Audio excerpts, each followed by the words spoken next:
You wanted the best. You've got the best podcast. The hottest podcast in the world.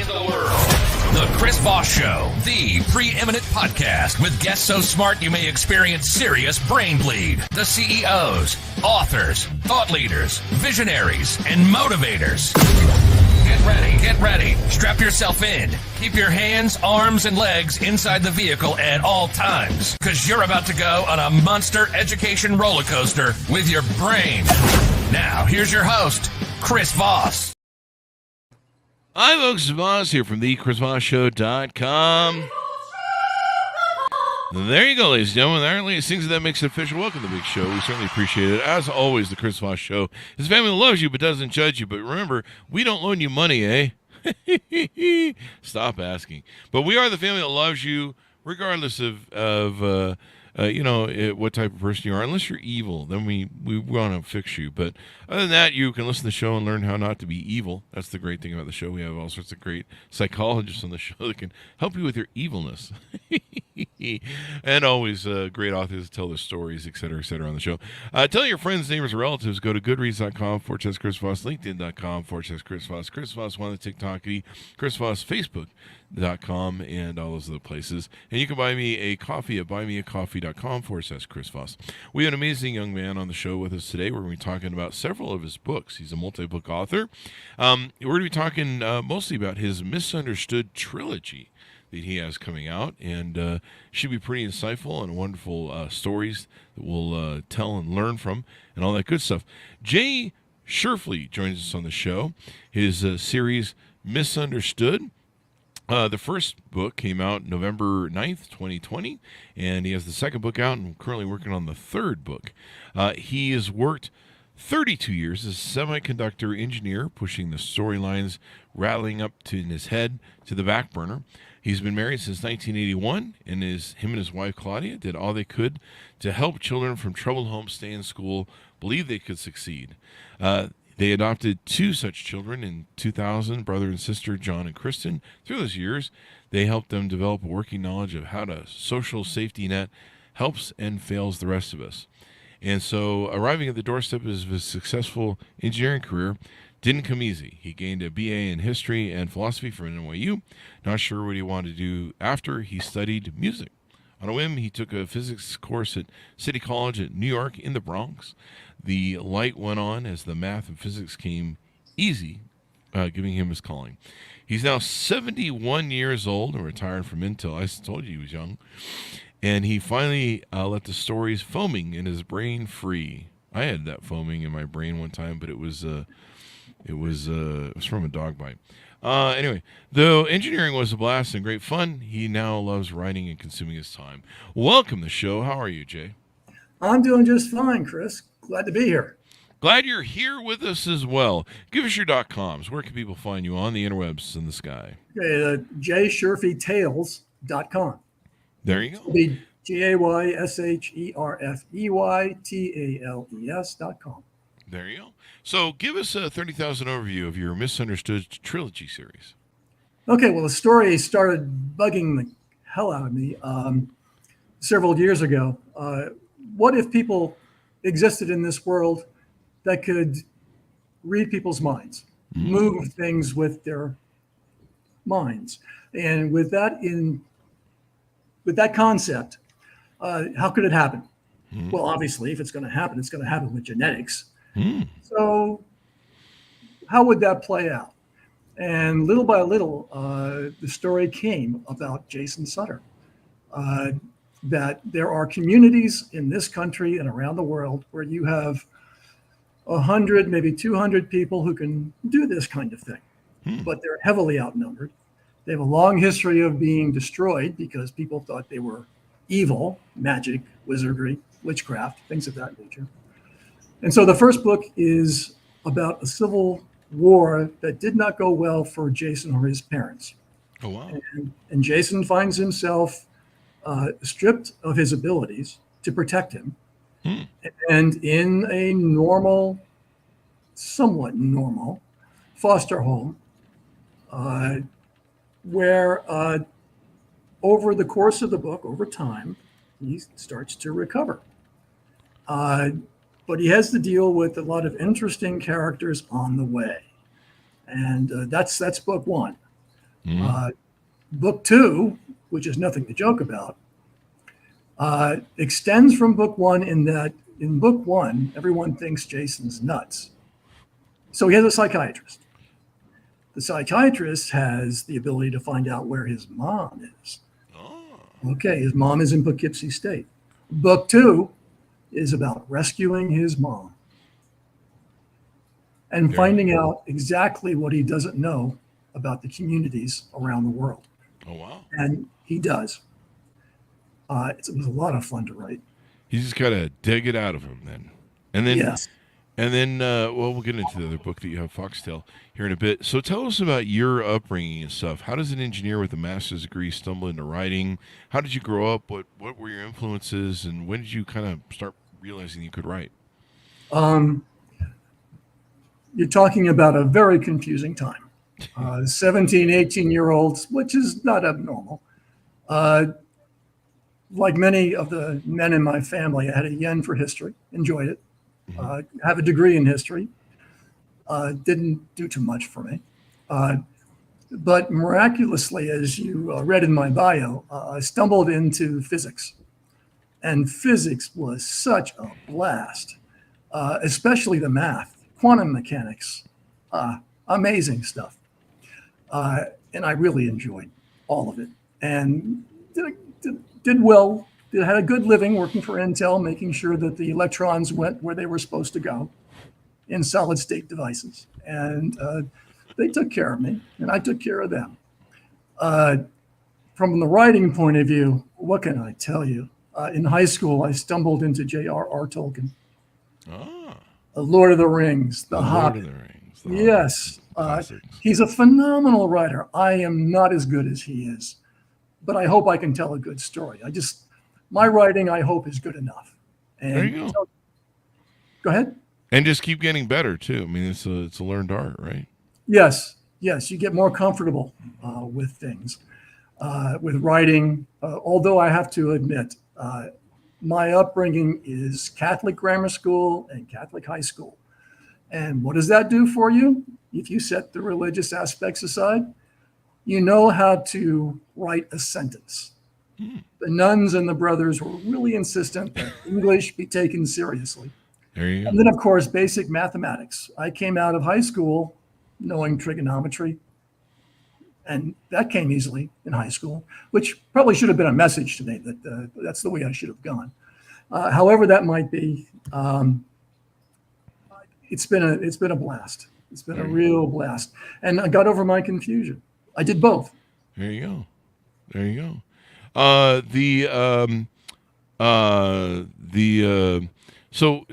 Let's talk about Foxtails too. That's another book that you have going as a thread now that might potentially turn into something, I think. Tell us about that. The Fox's Tale is a book that practically wrote itself. It's a story about a fantasy country called the North, and a fantasy country called the South, and a fantasy country called the Mountain Country. And it all kind of looks very much like England. Hmm.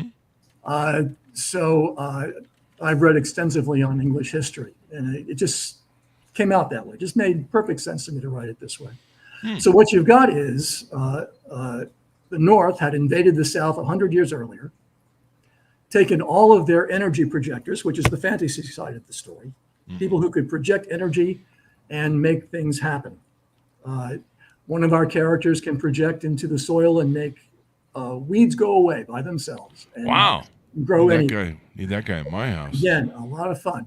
My main character is Jack Fox. And we find out that the North is like Rome, arrogant, powerful. They think very little of people in the South. It's really prejudice. But again, they made the fundamental error thinking that they had captured all of the energy projectors in the South and brought them north. Genetics plays out. They may skip a generation, but they're going to be there. And that's what my main character finds out. He basically is betrayed by his father, and taken to the north as with the expectation that he'd be a slave. But it turns out that in doing so, he hurt his son. And he winds up in a clinic of sorts on the border. And lo and behold, he's healing himself. Wow. And he shouldn't be able to do that. Only projectors can do that. And then we find out just how powerful he is and his family. Wow. And on from there. I want to be able to self-heal. Yes, it gets rather complicated. And then the northern people get tired of the southern people getting in the way of their need for slaves, children mostly. And they send a force down to just quiet them down. But a force very much reminiscent of the force sent against Spartacus. Oh, wow. So no, they didn't set up any kind of protection, no defensive screens or anything, and that did not go well. So I'm pulling in British history. I'm pulling in American Civil War history. I have characters saying things like, kill them, Mrs. Hargreaves, kill them all, when they were talking about slavers. And that comes right out of Jackson talking to his men after one of the southern cities of Virginia were destroyed. Oh, wow. So I'm playing with history, having a good time, and the physics of the thing. There you go. And the genetics. It's fun. It's just plain fun. So it sounds like a lot of your engineering sort of mindset and, physics and all these different things play into a part of it. Absolutely. Absolutely. And a very, very strong part of it also are the very real human interactions. If they aren't real, the story is worthless. You really have to write your characters in such a way that, oh yeah, any reader can see themselves in some of the characters, that it's very, very real, with human weaknesses, human strengths. And basically my book starts out with some tough things that are going on, but it ends with redemption. Redemption. People love stories of redemption. I feel redeemed. It's redeemed you. Ways. So there you go. That's a good thing. There you go. Yeah. There you go. That's a good thing. Tell us about the main character in your first book and the setting on it. Jason Sutter, in Healing Jason Sutter. The title is a play on healing, very much like Good Will Hunting. So you're playing on words there, where goodwill is hunting for something, as opposed to good name will hunting. So it's a play on words. So Jason winds up in a foster care facility, a big old Victorian house where there are many children. And it's basically a money's game for the people taking care of these kids. They do the work, they do the least they can to get the most money out of the state. And my main evil character is Lydia. And when Jason gets his power back, there is no way he can fix her. But other people in the house, the kids and her husband, most notably, start feeling better. And there's no reason for it. They don't understand why. And that's because Jason has this ability to bring the best out in people. And he doesn't even know he's doing it. Wow. And it's part of one of his skills then, or his ability. Yes, exactly. Wow. Part of his skills. I need that because sometimes I bring out the worst in people. Maybe that's my skill. Well, not to me. Yeah, well, and at least I don't do it on the show. I do it okay. Yeah. I hear you. There you go. That or they just come at me. It seems like mostly happens on Facebook and Twitter. So there's that. So, I mean, you retired after 32 years. Why not just relax and take it easy? And, writing can be demanding. Like, why not just enjoy your retirement? I'm driven, number one. And number two, I'm not dead yet. Yeah. Plus, your wife still goes to Target and Amazon, probably. So yes, you gotta feed that monster of buying things at Amazon. Yeah, all my married friends are like, Chris, she goes to Target twice a day. I'm like, hey, you married her anyway. You do what you got to do. Yeah, I'm the bad one in the house though, because it's only me. So I'm the one who's ordering all the Amazon packages every day. So there you go. It's either me or someone I marry, so I'd just rather be me. I think that's how I'm working it. So when you finish this trilogy you're working on, do you have an anticipated release date for the third book? The third book will probably come out in about 6 months. Mm-hmm. The third book is going to cover exactly how they came into existence. I go back a million years and what happened in Africa with pre-humans. How could their genetic code be changed? Well, obviously, they ran into a virus of some sort, and not all of them did, just some. Mm-hmm. And how that genetic change worked through their systems and through their bodies for the time it took for Homo sapiens to come in. There you go. And then you jump to that particular brand of humanity, and then the real brain talent comes in, the telepathy, the telekinesis, Telekinesis. things of that nature. So it develops slowly over time, which genetically makes sense. That's a bummer. I didn't get any weird special powers when I got a virus in Thailand. A trip to I hear you. Thailand. Not sure what that was about, but it cleared up, I think. Anyway, it's always Thailand jokes. So are there any other books in process in your head, in your mind, maybe that you're thinking about writing? Or are you going to stick with the trilogies and maybe a second Fox's Tale book? The trilogy first, but I've got a book that's currently titled The Madness of Jonathan Langford. Oh, wow. And that story is, in a way, attached to the madness of King George III, in that he leaves reality and comes back. And it's a condition that is in his male family tree. And it varies.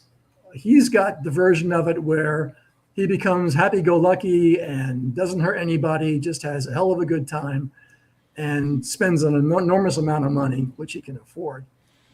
But then other men in his family, most notably, unfortunately, his son, has the darker version, where he doesn't leave reality. He's just evil. He can't connect with people. He is totally narcissistic to the point of mental illness, but doesn't recognize it in himself. People around him do. And so that book is about a third done, and I'm not quite sure where I'm going to go with it yet. So that's always fun. Would you call that a bit of historical fiction? Not really. Not really. Okay. But it's based on King Henry. Well, George III, George. most notably, had a reality break, and it's historical, and that kind of thing appeals to me, and that's where my story starts, with that idea. There you go. Well, that'll be interesting to see, man. And you're really, you've blossomed with this whole writing thing. Do you kind of have some regrets as to not exploring this sooner, or would that have even been an option with, you did a lot in life from what we talked about with your biography? That's a tough question to answer. My 32 years as an engineer, like I said, I had such a good time doing that. It was fun. Good people, smart people, exchanging ideas, constantly trying to improve yields in a processing line that was pushing the limits on what can be done in physics with solid state. And they've gone much further since I retired. And again, I could get back into that. That could be a lot of fun. But when these stories started getting in my head and wouldn't release me, I had to write them down. As soon as I wrote them down, even in my notebook and pencil and paper with no editing yet, just a raw deal, it quieted the voices in my head. There you go. I need something to quiet the voices in my head than lithium. No, I don't take lithium, folks. That's a joke. Calm down. But maybe I should. I don't know. So there's some, I see here, there's something about coming soon to Spotify on your website. What is that about? What they want to do is to bring any videos that we do, anything like this, to the website. And again, take advantage of anything and everything that the younger folks are looking at. I am not addicted to my cell phone. If it's off, that's fine. I have no problem with that. What? But There's an off button? yeah, right. But my daughter and son, they live on their phones. So I got to connect with people like that who like to be on their phones a lot. Yeah, it's definitely a great selling point. I mean, and having audiobook versions of your book is important as well. So there you go.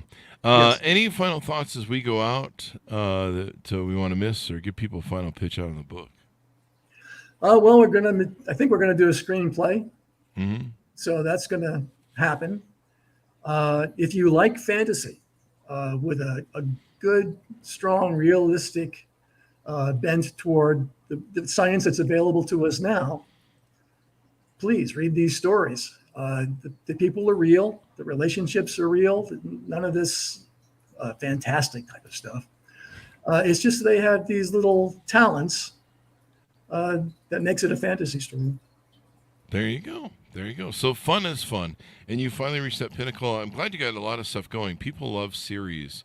That's one thing I've learned from a lot of the novelists we have on the show. They like to see the characters progress Yes. through the different book scenarios, and they love series. And so that's, anytime I talk to a novelist who's like, think about writing this just book as a one-off. Like, man, if you can, create a series, because people love following the characters, seeing them develop.